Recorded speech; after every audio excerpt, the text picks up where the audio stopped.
Buenas noches, bienvenidos a Punto Económico. La noche de hoy tenemos entrevistas de corte, digamos, empresarial, un poco al final sobre el tema del agua. Vamos a hablar en la primera entrevista, vamos a hablar con el señor José Osorio Salirrosas. Él es abogado tributarista y socio de la consultora AE Tributaristas. Vamos a hablar sobre el tema de la elusión. Como bien sabemos, digamos, el empresariado ha estado en los últimos meses, luego de que salieron algunos decretos, digamos, hace algunos meses en temas tributarios, se ha estado teniendo, digamos, algún tipo de temor con respecto a las posibles zonas grises que pudieran haber en el tema tributario. Vamos a hablar con el señor José Osorio sobre el tema de elusión tributaria, si es que hay o no hay zonas grises, la definición, sanciones y responsables ante la autoridad fiscal. En la segunda parte de la entrevista del programa vamos a hablar con el señor Walter Choquehuanca. Él es decano del Colegio Profesional de Licenciados en Cooperativismos del Perú, y vamos a hablar sobre el proyecto de la nueva ley de cooperativas, facilidades tributarias y de asociación. Y en la última parte del programa vamos a hablar con José Saavedra. Él es director de la ONG CIT Perú, y vamos a hablar con él sobre un estudio que se ha hecho del crecimiento inmobiliario en Lima y el impacto que este crecimiento de, digamos, las construcciones que todo el mundo ve, pues que se hacen todos los días en Lima, generaría, el impacto generaría en el tema del abastecimiento de agua. ¿Va a haber o no va a haber en el futuro desabastecimiento de agua? Eso es lo que vamos a hablar en el programa del día de hoy. Y comenzamos el programa con el señor José Osorio Salirrosas. Él es abogado tributarista y socio de la consultora AE Tributaristas y Corporativos. Vamos a hablar con él sobre elusión tributaria. Buenas noches, bienvenido a Punto Económico. Buenas noches, Alexis, ¿qué tal? Señor Osorio, cuéntenos un poquito primero sobre el tema de la elusión tributaria. ¿Qué cosa es y cuál fue, digamos, de cierta forma, el punto de quiebre hace algunos meses con respecto a algunos decretos que salieron que implicaron, digamos, mayor temor del empresariado con respecto a eventuales zonas grises tributarias? Correcto. Mire usted, el tema es que siempre se ha hablado de elusión y evasión tributaria. En términos generales, lo que la gente, incluso no tributarista, no especialista, entiende que evasión es el ocultamiento del hecho para no pagar el impuesto, en tanto que elusión, usted tiene, digamos, dos caminos, el camino A y el camino B, y escoge el camino que utiliza figuras lícitas, pero no llega a pagar el impuesto. Un ejemplo muy conocido y real era de una empresa que vendía pavos beneficiados y estaban afectos al IGB, y se les ocurrió la idea de vender los pavos sin vivos, y dijeron: te voy a hacer gratis el beneficio del pavo, el servicio del sacrificio del pavo. Entonces de esa manera no pagaban el IGB. Aquello sería una figura típica de elusión tributaria, porque digamos, utilizan dos contratos y alcanzan un fin, que es evitar el pago del impuesto del IGB, en este caso. Sí, por el otro lado, en el caso de evasión queda claro que es cuando alguien vende algo y simplemente no emite el comprobante respectivo y por lo tanto no termina ni pagando ni IGB ni impuesto a la renta. Correcto. Eso sí es claro. Eso sí es claro y obviamente es delito. En cambio, en el caso de la elusión, siempre ha sido gris, como para utilizar el término que hace usted uso. Y entonces, el punto de quiebre de esta nueva legislación es que cuando es una elusión pura, que es distinto de economía de opción, a pesar que son primas hermanas, en la elusión lo que nos dice la nueva norma del Código Tributario es: si tú escoges el camino por el cual no vas a pagar ningún impuesto, yo te voy a recalificar los contratos que tú has hecho para que pagues el impuesto, a menos que me demuestres que el camino que tú escogiste y donde pagaste menos impuesto o no lo pagaste tenía fuera del ahorro fiscal razones económicas. A ver, vamos a poner un ejemplo. Usted tiene una empresa que produce yogur, y entonces cría usted las vacas y fabrica el yogur, y asumiendo que la fabricación del yogur estuviese afecto al 30%, y criar las vacas, que es una actividad agraria, está afecto al 15%, entonces sí tiene un sentido económico separar las dos actividades, porque una va a pagar el 30% de impuesto a la renta y la otra el 15%. Sí, en ese caso estamos hablando de un tema de planeamiento tributario diferente del de los pagos. Entonces,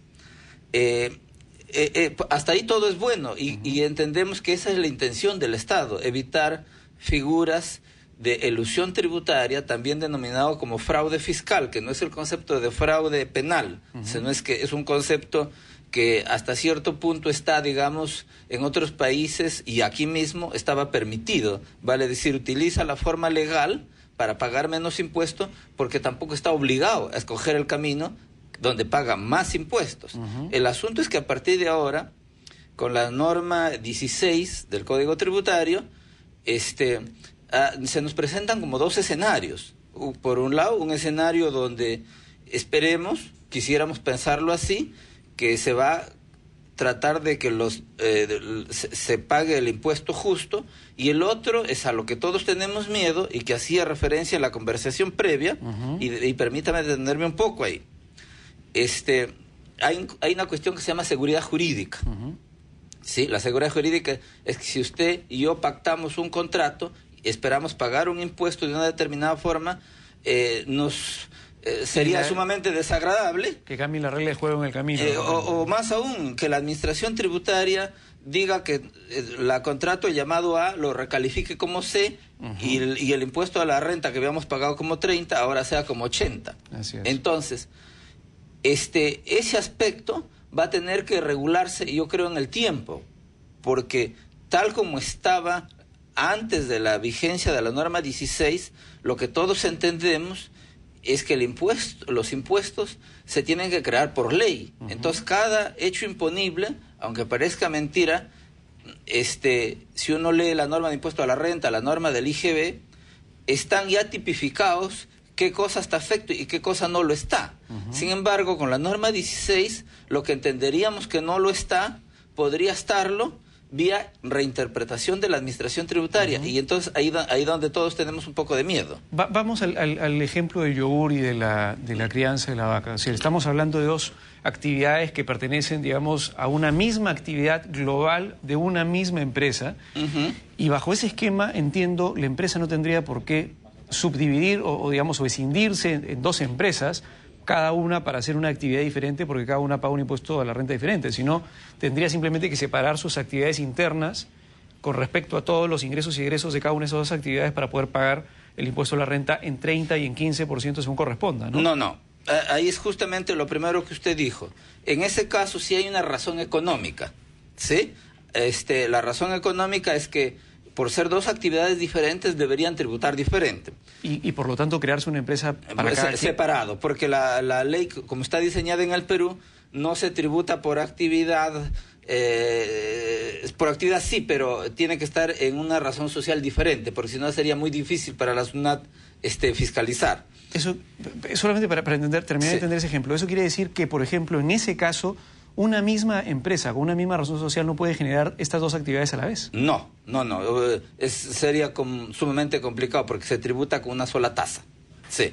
O sea, si usted tiene una actividad en la selva y que tiene determinado tratamiento y una actividad en la costa, lo correcto, y aquí no estamos hablando de ilusión, sino estamos hablando justamente de una razón económica real, es que usted cree dos razones sociales, pese a que puede haber una holding que recoja las utilidades de ambas, pero ya tributaron en la base.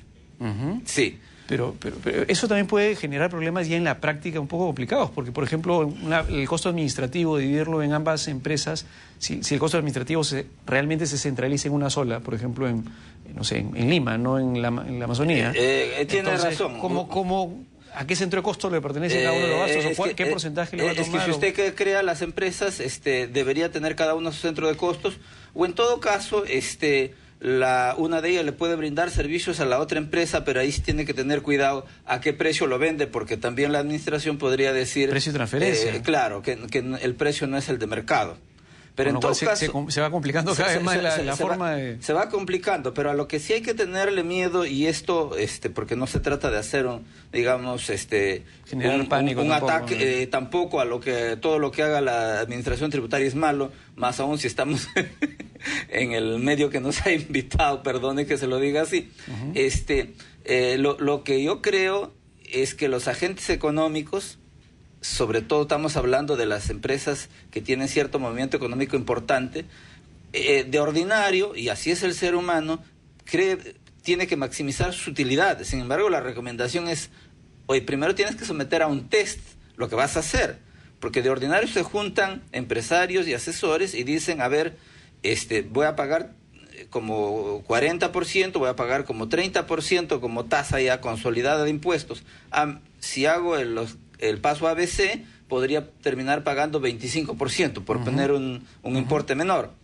Entonces, hasta ahí no estamos hablando de nada ilegítimo. El test al que tiene que someterse es, ¿hay una razón económica real atrás?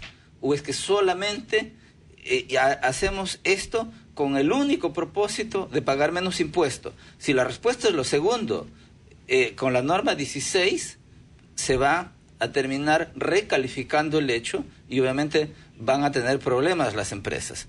Y en la medida que esto sea más exagerado, se puede eventualmente tipificar como delito, ¿no? Claro, pero ahí nuevamente volvemos al tema un poco de la zona gris, ¿no? Porque volviendo al caso del yogur y de las vacas, en teoría, es decir, si imaginemos un empresario que tiene un solo local, ¿de acuerdo? Y en ese mismo local, un local bastante grande, donde tiene las vacas y a la vez tiene su planta. Correcto. Todo eso es parte de una sola unidad productiva, digamos.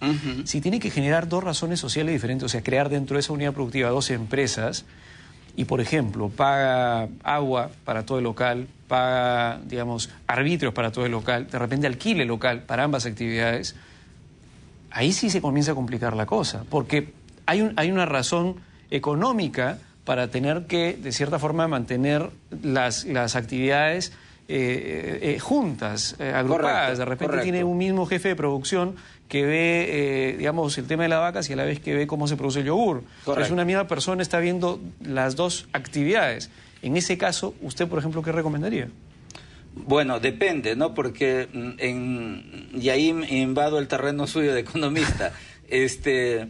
En esta vida, el sector económico privado en especial, todo se mide por el costo-beneficio. Es decir, si es un negocio todavía incipiente, entre que pago a los asesores para que me partan en dos el negocio, entre que pago a más contadores para que me hagan más centros de costos, voy a terminar, eso me cuesta, digamos, $100,000 al año, y me voy a ahorrar $50,000 de impuesto a la renta. No tiene ningún sentido. Pero si me va a costar $100,000 y voy a ahorrar 10 millones, obviamente voy a optar por hacer mi planeamiento tributario, que además, como lo señalo, está permitido por ley, en ese caso concreto, como pueden haber otros casos, porque lo del yogur es nada más un ejemplo. Sí. Realmente ellos tienen ahora también una tasa rebajada, pero lo he señalado como un ejemplo de en qué caso se puede